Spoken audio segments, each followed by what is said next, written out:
There's a penalty for that?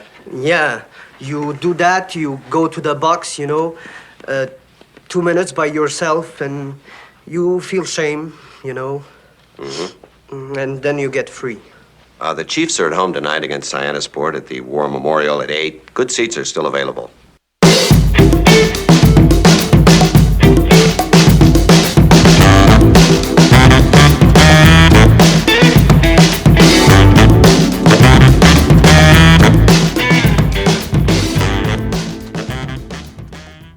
Old-time hockey. It's Katrina Porter. I'm constantly confused, even though I know exactly where we're at. Hi, Anna Serene. Welcome to Split Happens, everyone else. Welcome, everybody. Ooh, very, very jovial. Yes. Oh, we'll come back to that. Each week, Katrina and I discuss a movie both of us love. However, only one of us gets to say anything good about the movie, and they're the pro of the episode. Lucky. Which means the other is the con and must attack it. Our one rule is the con only has to attack during the synopsis. And if they say anything at all good about the movie during that time, they incur a penalty and will have to give some love to a movie that they hate, which the pro gets to decide. That's me today. Boo! So this week, if I catch a rule break from Katrina, you're going to hear this familiar sound. I'm in a glass case of emotion! Well, despite what some of our listeners who have betrayed me think, you've got a couple button pushes recently. Yeah, unfair ones. Fairly. Fair. Totally fair. Lies. What do you think you're going to do today? I am going to attempt to beat this movie over the head with a hockey stick, but it shouldn't worry, because just like this movie, I don't know what to do with a hockey stick. This movie doesn't know what to do with a hockey stick? No, not really. Even though that's vague, and I disagree in the strongest of terms, we're talking about the best hockey movie ever made. That is not... What's that duck movie? The Mighty Ducks? Oh, yeah. Some might argue that's the best one, next to Happy Gilmore. Well, today, we are talking about the best hockey movie ever made. 1977's Slapshot! Ooh, and it's all right, and it's coming on. We gotta get right back to where we started from. Love is good, love can be strong. We gotta get right back to where we started from. Yay! Also, the best year ever. Why is it the best year ever? Because that's when I was made. Oh, or born. Yes. Yeah. I was thinking that you were jovial for a specific reason. I am. Why? Hey, friends. You know how I've been talking about crying in my shower? Well, tonight, it's tequila and laughter in the shower. Because my house is under contract, y'all. Whoop, whoop. And I'm just going to say, I think it's because the studio photographed beautifully. It did photograph beautifully. I think it sold it. The pictures were lovely. I think people came in the studio and they were like, I want to live in a house where magic happens. This place seems cool. Yeah. I want to be in a cool place. Have some drunk bitches have some fun in here. Yeah. Could you smell the alcohol in here, you think? No, we put extra paint in here. Oh, thank God. Would you like to hear a little bit about this movie that I love so much? I would. And I also want to say, even now, right in this moment, while we're doing this, this could still be a real bad idea. Yes. Because, yeah, the amount of times that you have to go, ooh, I wish they wouldn't say that, in this is staggering. Staggering. It was 1977. I can't believe the year I was born. Yeah. Woke little me. Yeah. Who loves everyone. Yep, you do. I don't love bigots. Wait, what? No, you don't. Actually, why did I say that? I don't know. There's lots of people I don't like bigots. Yeah. I don't like mean people. people that color coordinate their books. Listen. I'm sorry. Why do you I'm do sorry. that? I'm sorry. I didn't mean to bring up this sensitive subject. Why do you do that? I don't know. I wouldn't do it. I am almost worse with my books. What do you mean? I take a bit of a slapdash approach. I figure if I don't keep them organized in any sort of way at all, it makes it cooler. You have them together by author, though. No, not even close. Why would you do that? I have books that are from like the 1800s right next to like a David Sedaris. Next to, I mean, who knows, a cookbook. And they're all just kind of piled artfully together. Listen, the color coordinating thing is the most egregious thing. Okay. I don't hate those people, though. I just don't understand it. Okay. Well, I think we should talk about Slapshot. Okay. I'm gonna drink. I will say that looking for trivia for this, there is not an ocean of trivia, which is kind of refreshing. It was easier for me, for sure. But what I did find was really interesting. So that's cool. This movie was written by Nancy Dowd. I'm sure you noticed that. Mm-hmm.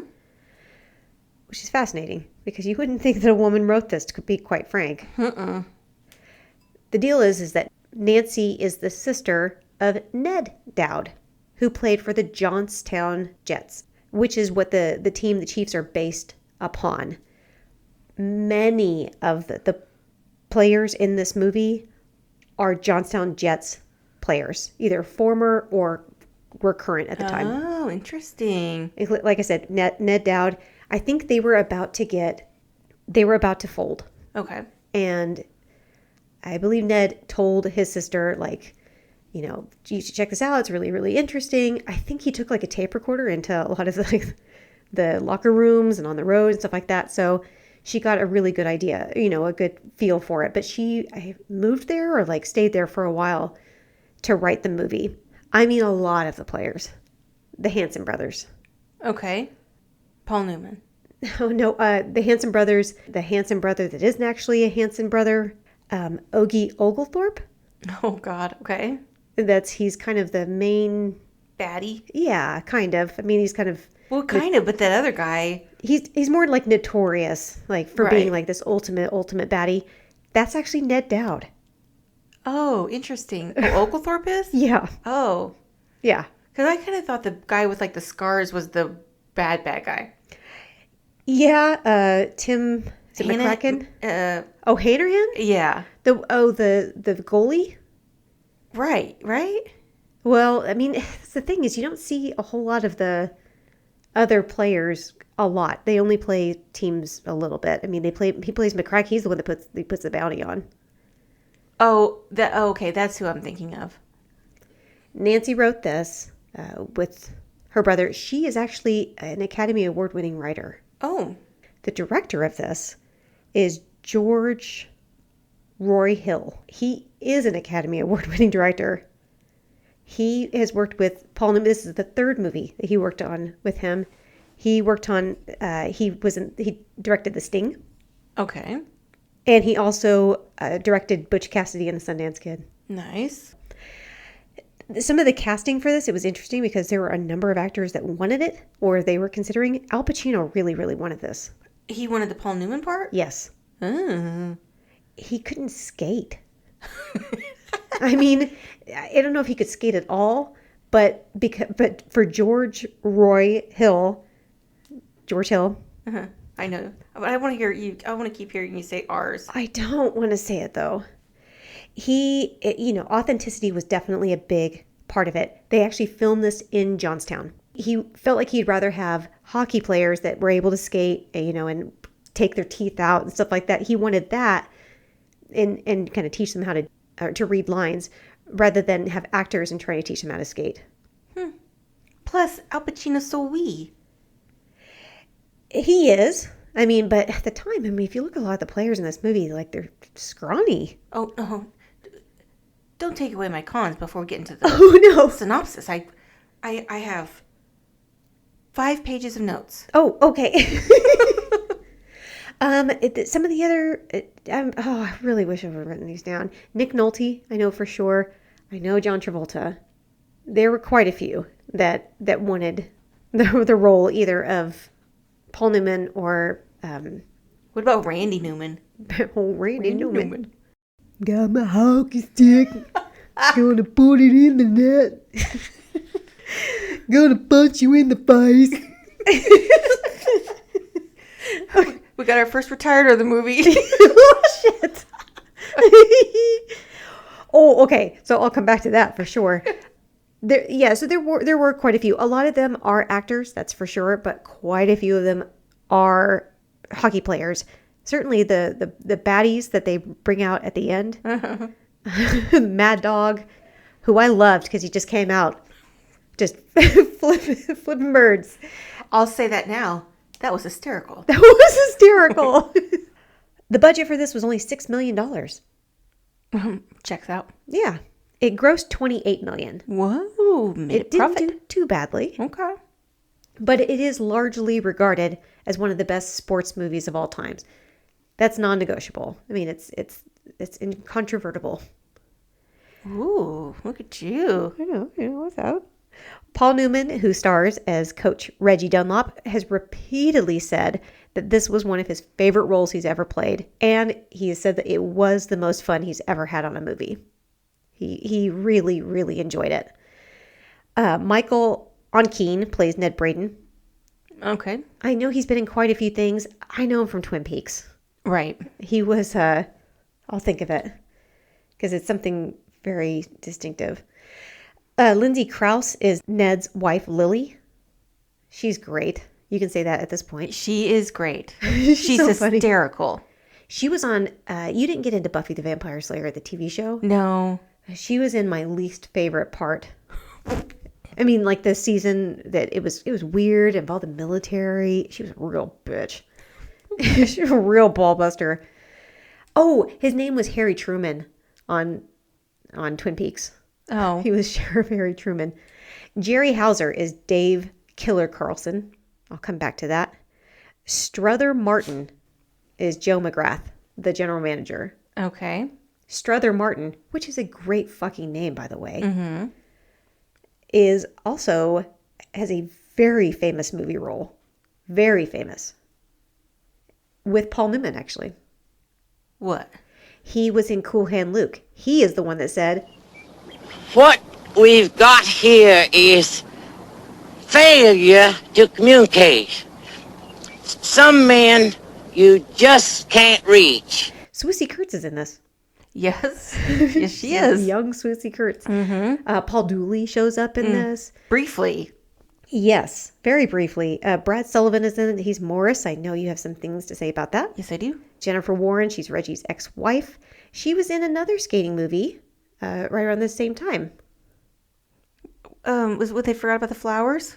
Yes, it is. We forgot about the roses. Please don't let this feeling end. Ice castles. I love that you knew it. Okay, so the Hanson brothers. I need to talk about them a little bit because this is a little bit confusing. Okay. You and I talked a little bit about this before. I was drunk at the time. I know. Hopefully this will make some kind of sense. So just bear with me. Because Nancy took a lot of real life people and he just kind of switched names around. Unfortunately, it made things confusing. So in the movie, we have the Hanson brothers. They are actually based off of real players, the Carlson brothers. 2 of the 3 Carlson brothers, who all had the glasses and all that, they were enforcers. So, bruisers. 2 of them are actually in the movie as the Hansons. They're the 2 brunettes. The 3rd Carlson brother was supposed to be in the movie, but he got called up to the Edmonton Oilers. And so they needed a 3rd for this. Dave Hanson is another real hockey player. He also played for the Johnston Jets. He was already cast as Dave Killer Carlson.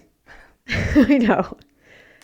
So they switched Dave from Killer Carlson to be the 3rd Hanson brother, and then they recast Killer Carlson. To recap, if you follow me, right, here's what really happened.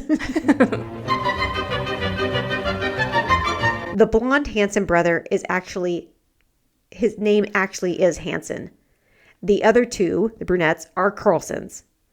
And the blonde Hanson was supposed to play a Carlson, but got switched to a Hanson. All cleared up? Yeah, yeah.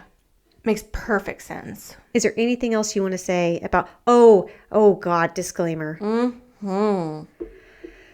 As we've talked about a number of times, the reason why we have debated over whether or not to do this is this has some serious language that we do not say. We've replaced things with the words. We are not okay with it. Not even close. It makes us uncomfortable. It just happens that that really, really problematic language that's in this is also next to extremely quotable, funny writing. I love this movie. It's a classic. Anybody that loves hockey loves this movie. It's just really hard to ignore. Yeah. So a lot of the words that were okay in 1977 are definitely not okay now. We will be using substitutions. Hopefully that won't be confusing. And just to be clear, we don't say any of those words like ever. We don't walk around going, hey, Fang. Like we say those in, like when we're talking in the podcast, like trying to say in the movie, they say this word. Correct. So, yeah, yes. Do you have anything else to add? and it wasn't okay in the 70s, or it shouldn't have been okay in the 70s. It was. It was, no, it was, but it shouldn't have been. All right, you ready to get in? I am not getting a button push today, you dirty, dirty hockey whore. Play the fucking song.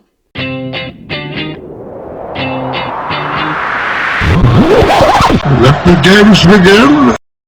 Our movie begins Nope. with... This movie starts by saying it is universal, but is it really? That's a con. I think it's universal. Well, Universally hilarious. I don't think so. It begins with an interview between sports reporter Jim Carr and the goaltender for the Charleston Chiefs, Dennis Lemieux. I love his explanation of what icing is. It's one of my favorite things ever. What is icing? He says, Well, icing happened when the puck come down, bang, before the other guys. Nobody there, My arm comes out, then the game stopped and start up. This hockey player looks shit-faced and is not very professional to go on TV like that. no, I find him adorable. He actually is one of very few in this movie. He's an actor. Not a hockey player. I was really surprised by that. It's time for the first game, and some of the fans give the Chiefs, their hometown team, less than warm welcome. These fans are assholes. Well, it's hockey. One of the players on the opposing team tells Reggie, That son of a bitch over there keeps playing me when he knows I'm shitface. Anybody throws me against the boards, I'm gonna piss all over myself. so naturally Reggie tells his teammates, and Ned Braden, almost immediately boards him.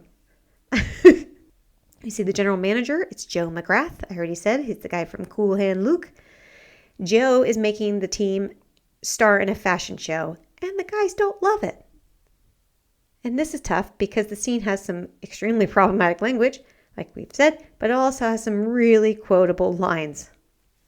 Have you Like- done that for I'm Brady? gonna flash him, Joe. Oh, now, I'm gonna walk down that stinking aisle. I'm gonna open this bathrobe and wiggle my dick at him. You will not. Yes, I am, Joe. And you know why? Because I want you to have a heart attack and die so that we never have to do this shit again.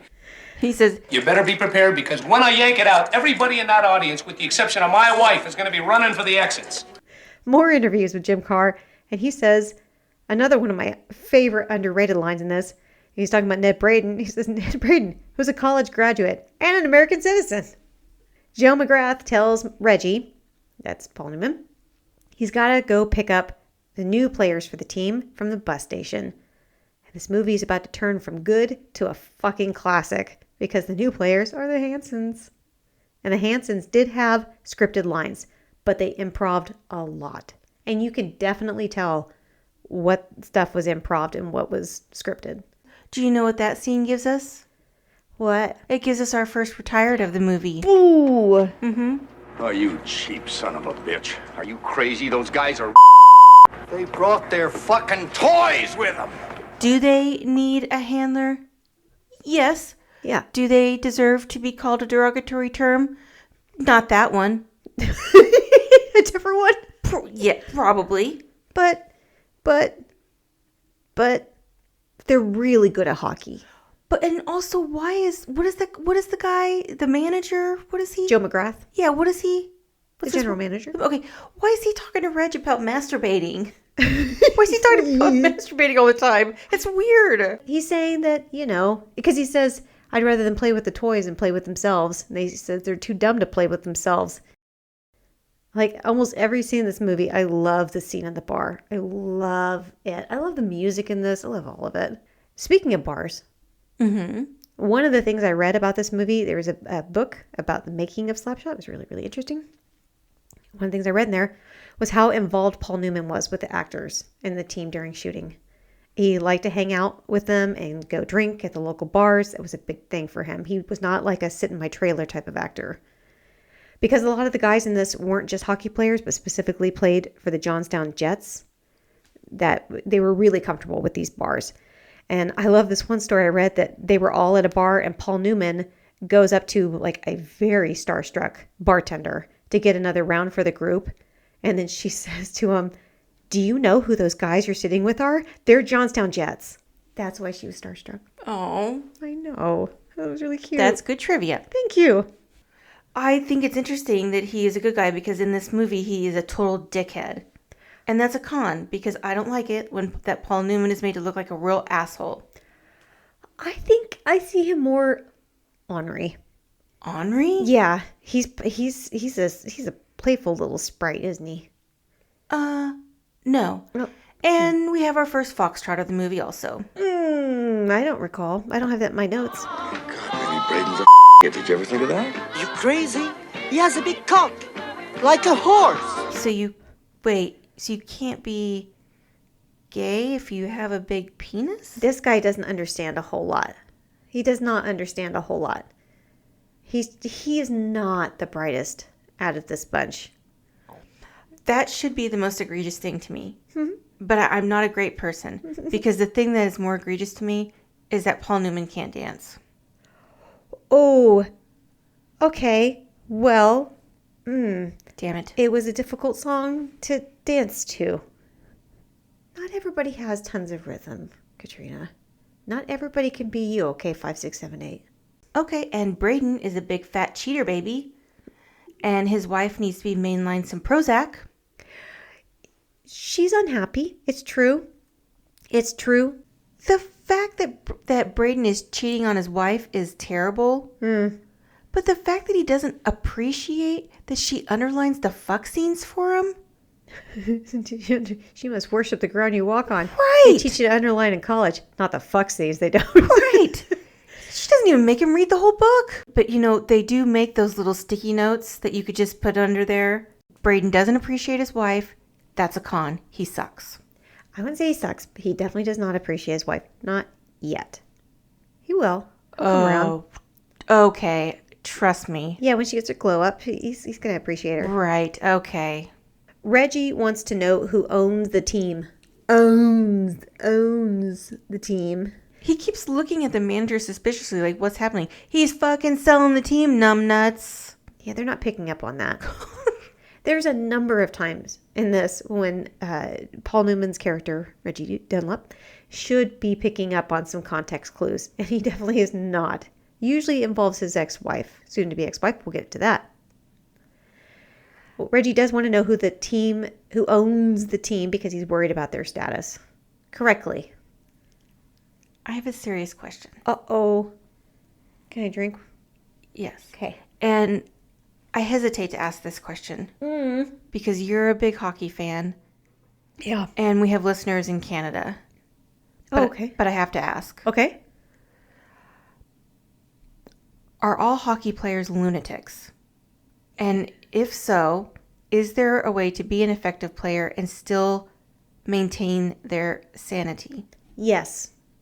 They're all lunatics? No. Oh. There is a way to be an effective hockey player and still maintain your sanity. Okay. 2 words. Cale Makar. Cale Makar is the Patrick Mahomes. He's very wholesome. He's a very wholesome person, and that's kind of what I think about with Patrick Mahomes, even though he got shit-faced at the parade. That was hysterical. That was hysterical. These guys are fucking crazy. No, a lot of hockey players do definitely have their shit together. A lot of them had concussions. I will remind you, as you watch this movie, that this was 1977. They weren't wearing helmets yet. Well, some of them wore helmets. Some of them were, yeah, because it wasn't mandatory yet. But they took them off all the time. Why? They took them off as they were heading into their fight. They're like, I'm going to go get into a fight. I might as well take my helmet off. No, so you could see better. Give them a better range of vision. Helmets weren't, I'd have to look it up. The helmets weren't mandatory until like, maybe early 80s. I feel like it would have been the late 70s, but this is like right around that time. So I'm going to say early 80s. But even then it was, they were so fucking sneaky. A little sneaky, okay? A little sneaky.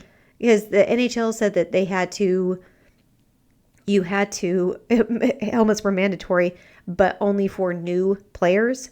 So if you were signed before that time, then you could still not wear a helmet. So like there were actually technically a few players, like even into the 90s, that weren't wearing helmets yet because they had been signed prior to that rule change. They didn't like wearing helmets. They should. There's been a lot of like lacerations to the face and like crazy shit. I mean, the injuries for NHL are fucking gruesome. Well, and a lot of these guys are pretty skinny. Aren't hockey players supposed to be pretty muscular? Well, I'll say yes now, but it's a lot like seeing baseball players from like the 70s and 60s. A lot of them were, petite, I'll say. Yeah, I mean, like the Hanson brothers, like they're not like super, super bulky. Any of that. Also, this was the minor league. Oh. So, I mean, I do think that makes a little bit of a difference. Okay. It does for my argument, at least. At the away game, a name gets dropped. Ogie Oglethorpe, which I already said, is played by Nancy's brother, Ned. Ogie Oglethorpe is actually based on a real guy called Goldie Goldthorpe, who had like that big fro, but it was blonde. That's a stupid name. However, he was known as the wildest, meanest, most unpredictable player in hockey. Not unpredictable. Not an uncomfortable cell. My favorite stat about him is that he played for 8 years in the minor league, and he played in 194 games, right? 194 games. You know how penalties work. You watch hockey. Mm-hmm. Usually it's like 2 minutes. Sometimes it'll be a 5 minute. I mean, there's, in his 194 games, he managed to rack up 1,132 penalty minutes. That makes me think of how many fouls I had when I played basketball in high school. Like, Jesus Christ, she's only been in 6 games. I don't understand why she's got so many penalties. Listen, I was a 5'7" center. I had to take some people out. I don't understand why all KATRINA knees and elbows porters so many penalties. Oh, scrapper. You're very scrappy. Yeah. In the locker room, the Hansons are putting on their foil, which horrifies Reggie. They've got a lot of spirit, though. Yes, they do. They've got a lot of spirit. How about you? Can we talk about low rent Billy Bob Thornton and what a fucking creeper he is? You have to be talking about Morris. Yeah. Just gotta get some snatch. Chevrolet snatch. He's just, Yeah, but that feels real. It feels like there's a lot of skeevy guys that are exactly like that. Barf. Every time he's on scene. He's been in a bunch of movies. Oh, we saw him in The Untouchables. I remember, like, when we were talking about it, we're like, oh, that's that guy from Slapshot. Right. Ugh. Ned Braden, that is, the college graduate and an American citizen, overhears Joe McGrath on the phone trying to land another job, and the guys piece together that the team is about to fold. Which is shocking because they're all fucking morons. So the fact that they could piece together anything is a goddamn miracle. Sounds like they overcame diversity. Reggie goes to have a hookup with a lady who happens to be the ex-wife of a goalie for the team they're about to play. That is Hanrahan. And she tells Reggie, post-coitus, that she's been mostly sleeping with women. And most people would recognize this actress as the mom in A Christmas Story. This is Ralphie's mom. I don't like it. I'll admit, I didn't love seeing Ralphie's mom's big old protruding nipples. Nope, there's her boobs. There's her boobs. I don't like it. You know what? Katrina? What? Women have boobs. Get over it. I cannot see when she's, Ralphie's brother, and she's like, "Who's my little piggy?" I can't. No, I can't. I cannot. Boobs. No, stop it. They're very nipple forward Her boobs aggressive. are aggressive, and But that's what she wants I to do. know it's a con. I'm just saying it's a con. Saying it's a con. What do you want me to do? I can't see Ralphie's mom that way. I don't know what you want. I don't know what to tell you, bud. Yeah, I don't want to see her. What do you want from me? I want to see her putting her kid in a pink bunny suit. That's what I want from Ralphie's mom. What do you want from me, blood? I don't want to see it. But she does say that she has been sleeping with women. I think we need another. We need another replacement for the. Oh yeah, the slur for a lesbian. Right. Duke, does that work for you? Yeah. Okay. Oh God, which they say a lot. They do say Duke quite a lot. She says it that she is. He says that she is. Yeah, it's used quite a lot. Reggie is laying the groundwork for the rumor mill to say that the Chiefs are being bought and moved to Florida, and Reggie does whatever he can to win games, even if that means fucking with the goalie with the wife Reggie was sleeping with. I wish this wasn't so problematic because it's fucking hilarious. Hey, Henry! She's a I know! She's a lesbian! She's a lesbian. Suzanne sucks pussy. I know. Well, it really pisses him off. He doesn't love that. Loses his goddamn mind. I have a question. Yo. Is everyone in this movie a moron? No. There you got Ned Braden. He's a college graduate and an American citizen. But not just the hockey players. The newspaper guys, the players, the owners, the wives. Oh, hey, that's Emmett Walsh? Huh? He's a moron. They're all morons. But he's been in like a gazillion movies. I think it's Emmett Walsh. He's great. He really tries to capture the spirit of the thing. He says it a number of times. Well, I don't like that old Reg exploits Ralphie's mom right to explore her sexuality just to win a game. Did you just call him old? Old Reg? Like old Greg? I'm old Greg. Old Reg. I'm old Reg. Ralphie's mom is just trying to figure out what gets her going. And maybe it's old Reg. Maybe they drink Bailey's out of a shoe. He's like, I don't give a shit about this lady. That's not true. He says it a number of times. She's a terrific gal. A terrific lady. Tremendous gal. He uses people for his own gain all throughout this movie. He's ornery. He's not a nice guy. What an impish little devil. He's a devil. He's trying to... It's for the betterment of the team. Your face. Oh, no. Look at my face. Not a chance. Not everybody agrees with Reggie's tactics. Oh, Mr. Alone in My Principles, Braden. I'll go bang someone else. Not my wife, who underlines the fuck scenes. But I'm gonna... Teach you underlining. I'm gonna stand over here and judge everyone else. Fuck off, Braden. Yeah, that feels very like... There are a lot of dudes that are, they really pick and choose which ethics they're going to hone in on. Yeah, women do that too. Okay, well, says you. You and I do that. Well, you and I are really good at standing back and judging people. Oh, we're tremendously good. We're tremendous gals at that. It's almost like a superpower. It really is. I mean, I'm not mad. I'm impressed with us. No, can we... You know what? After this is over, let's figure out a way to financially benefit from our judging. Let's just go sit on the back porch and judge the neighbors. That's fine with me. Oh, cool.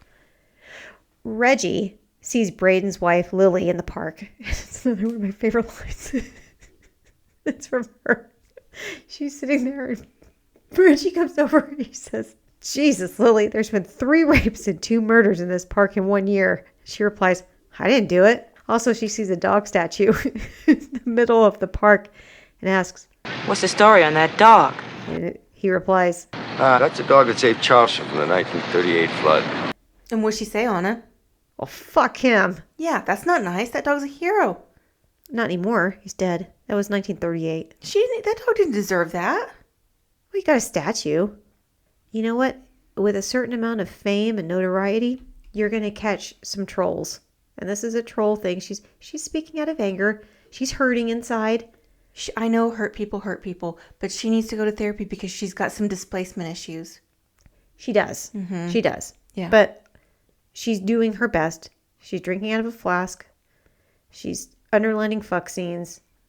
Girl's doing her best. She's driving the van for him. Right. She's driving the van, intoxicated, by the way, which everyone apparently is okay with. It looks like she's doing a great job. I saw her. Like, she gets from to to fro successfully. Holy shit.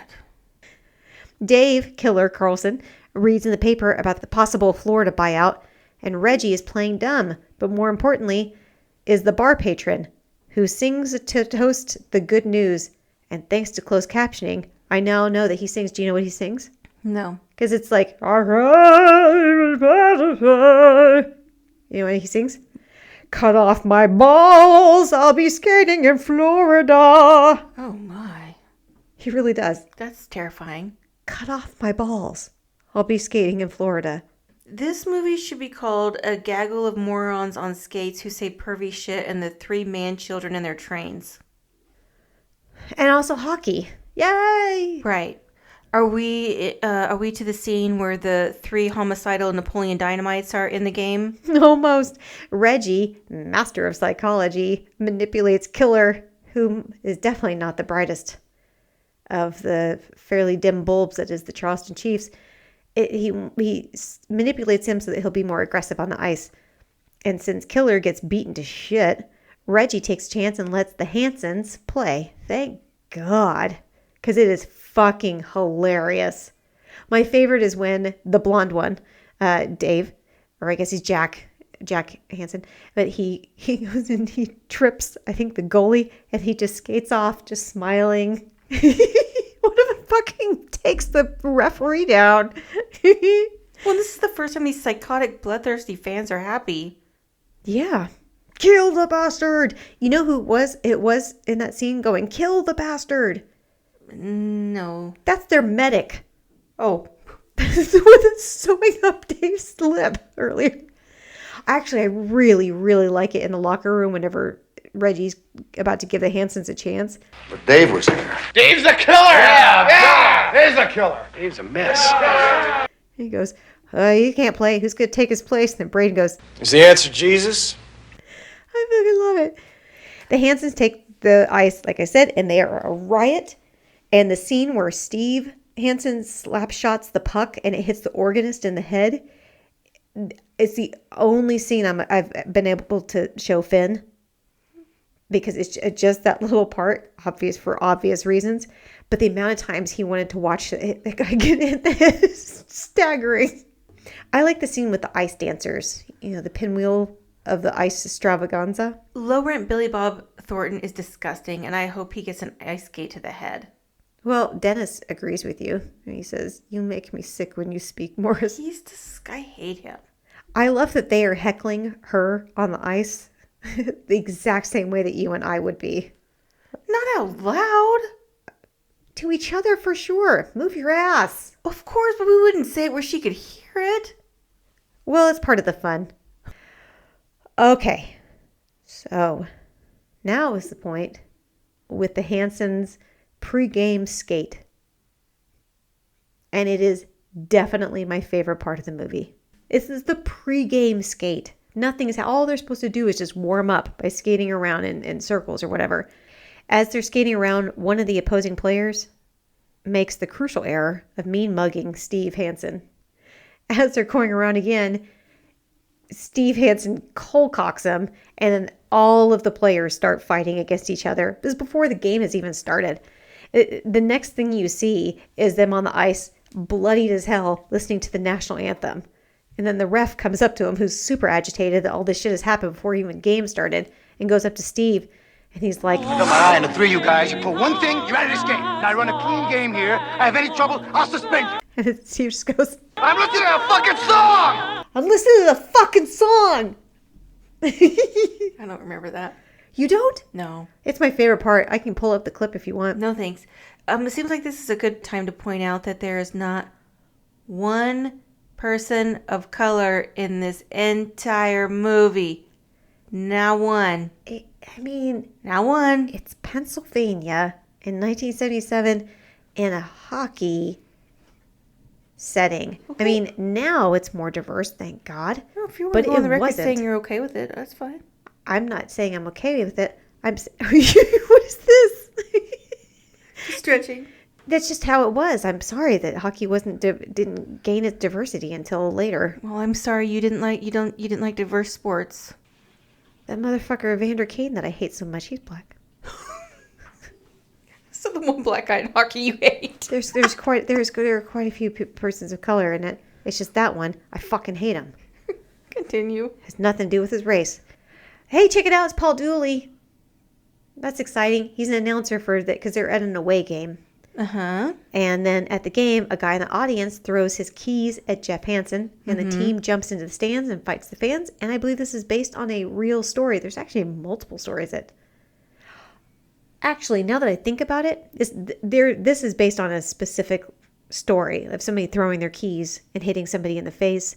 But, oh, God, I sure hope I get this right because I'm going to be fucking embarrassed if I'm not. I think it's between Boston and New York. I think it was the New York Rangers, maybe, that somebody pissed one guy off, one of the players off. A fan pissed him off, and he went up into the stands and beat the guy with his fucking skate. Did you end up watching The Malice in the Palace? The documentary about... Oh. You did. Oh, the basketball one? Yes. Oh, yeah. Okay, yeah. Ooh, that was great. Good. Uh-huh. Yeah, I had some anger coming out of that one. Right. Quite a lot of anger. Towards those fucking fans, especially that one fucker. Yeah, who refused to take any kind of ownership from it. And then, quite frankly, all of the newscasters and all of them they completely vilified him. Poor Meta World Peace. Yes, Meta World Peace, that's right. What's his name before that? They did him dirty. They did all of the players dirty. Our test. Yep. Run our test. Yep. Yeah. So the Hansons get, one of the Hansons, I think it is Jeff. Is that right I said? Jeff gets the keys to the face, goes up there. After the game, the police show up and they want to arrest the Hansons. The Hansons. And the Hansons couldn't be more fucking delighted by this. They're super delighted. Yeah, okay, so the Napoleon psychos are being arrested, and low rent Billy Bob Thornton is really helpful when everyone is giving suggestions as to who they should call with their one phone call. Yeah. He's like, why don't you call a massage parlor? Yeah, it's all... Fucking weirdo. Yeah. And then they get out, and the fucking bus driver is wearing a swastika helmet. I don't love that. Right? Yeah. I think he was trying to seem like a villain. He's like, what's the most villainous, thing I can wear? And he's like, oh, a neo-Nazi. Really?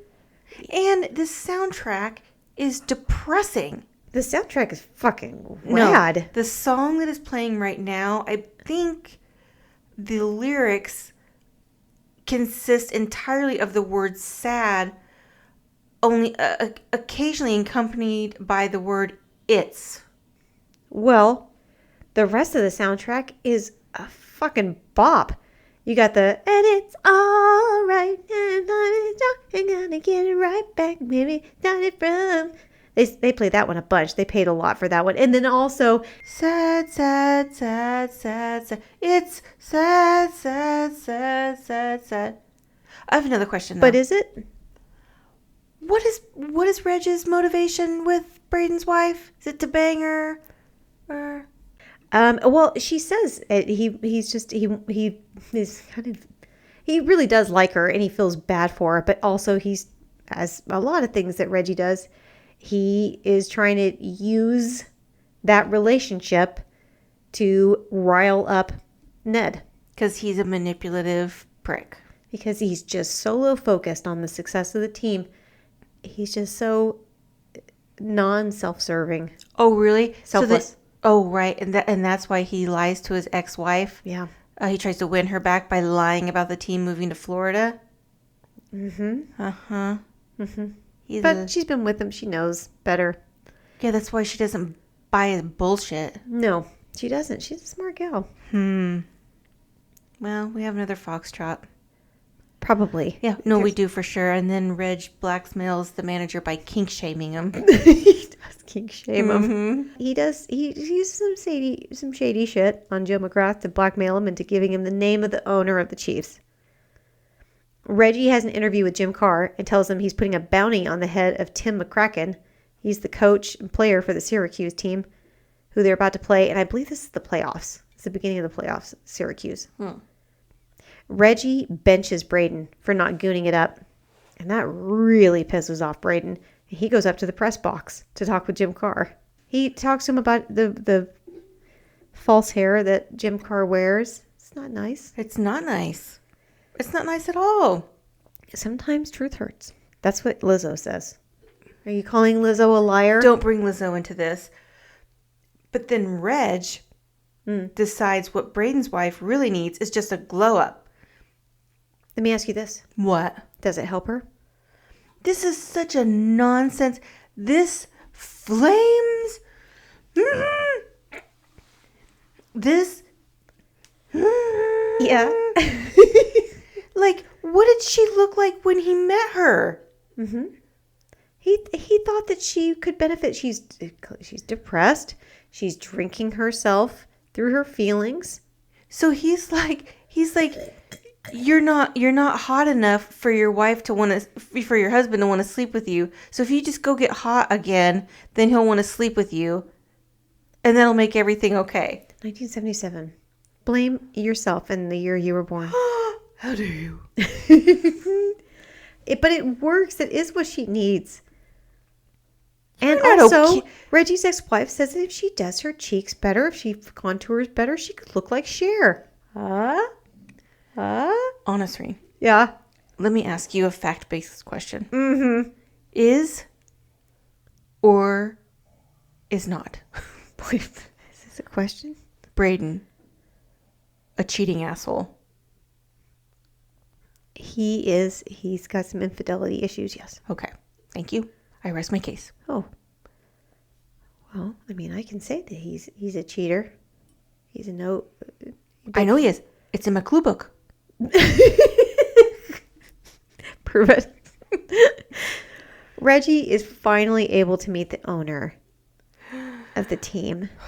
Oh boy, Let me this get is gonna back be to my tough. clue book. Oh God, it's a woman named Anita, and though she loves how spunky the Chiefs have become, she could technically sell them, yes, to somebody in Florida probably, but it's more profitable for her to fold the team for a tax write-off, and Reggie doesn't take it great. For a second. Yeah. You feel bad for Reg. For just a second. Because you see him get a little bit of hope. Yeah. Because the owner's like, yeah, you guys are doing better. And she's like, nah. And then he just spews out all of these foxtrots about her son. It's so bad. It's a bad, bad scene. I think he only says Foxtrot once. You know, your son looks like a to me. You better get married again, because he's going to wind up with somebody's cock in his mouth before he can say Jack Robinson. Do you know any reactive people in your life? You? Am I a bad person? No. Oh. Once more with feeling, please. Well, I don't like that you're making a point. Oh, okay. Reactive people, just, it's a work that's constantly in progress. I feel very judged. I feel like I am the word reactive every second that I've been getting this house ready to sell. I've been a reactive bomb. And you're a wonderful person. I would never, ever, ever judge you to your face of the things that you've said out of pure feelings. Have you and Ty been texting each other? Like, this bitch is fucking crazy. She's losing her shit. I don't respond to anybody via text or call. For God's sakes, call. Can you imagine such a thing? That's hysterical. Ugh. I threw up a little bit. That's crazy. Finally, we get our final game. I actually wrote that in my notes. Finally, we get our final game. And Reggie comes clean to the guys.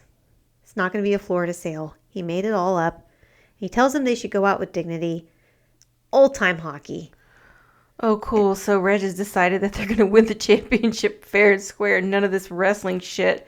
If only he had decided years ago that they should have just won the whole thing. I think he thinks, even if we don't win, let's play it clean. Let's play it clean. Unfortunately, Syracuse has a different idea, and they have stacked their team with the worst enforcers of all time. One of them is Ogie, Oglethorpe, Ned Dowd, and the guys get the shit beat out of them. I wonder what the casting call description was for the low-rent Billy Bob character. Like, looking for a creepy-ass white guy who lurks around with tongue out, who says tits, jugs, and snatch with his shirt without his shirt on. This is 70's, so I bet there was a fucking line outside the door for that role. Can we talk about the player for Syracuse who comes out, who calls the opposing player the little scalps? Oh, it's a little problematic. The Native American fella? I guess. He's an actual player. And I think that might have been part of his shtick. That just, you know what?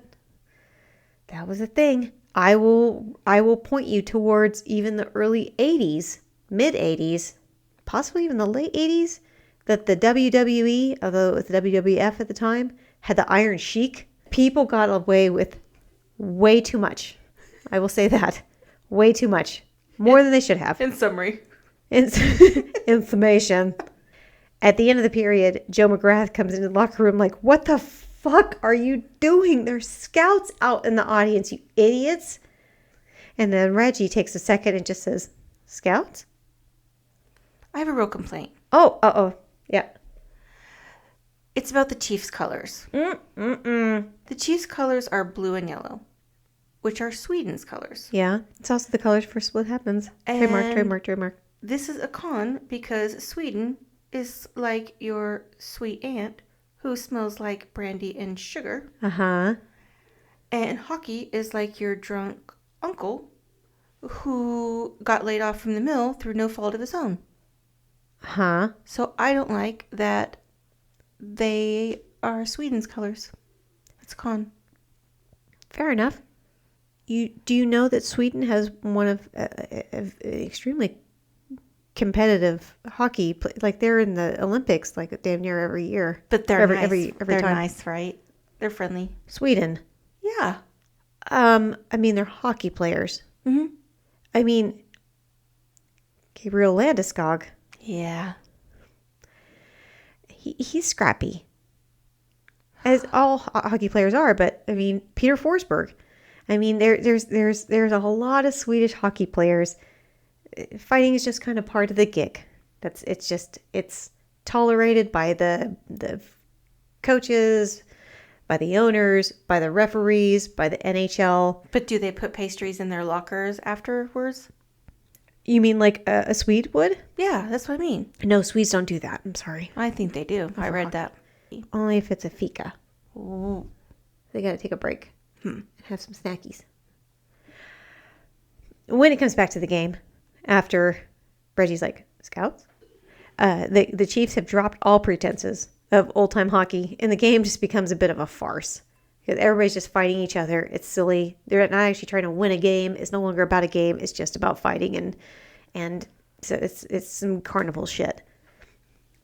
And then Braden has had enough. He sees Lily in the crowd. She's looking dolled up, and more importantly, she's looking happy. And that's it for him.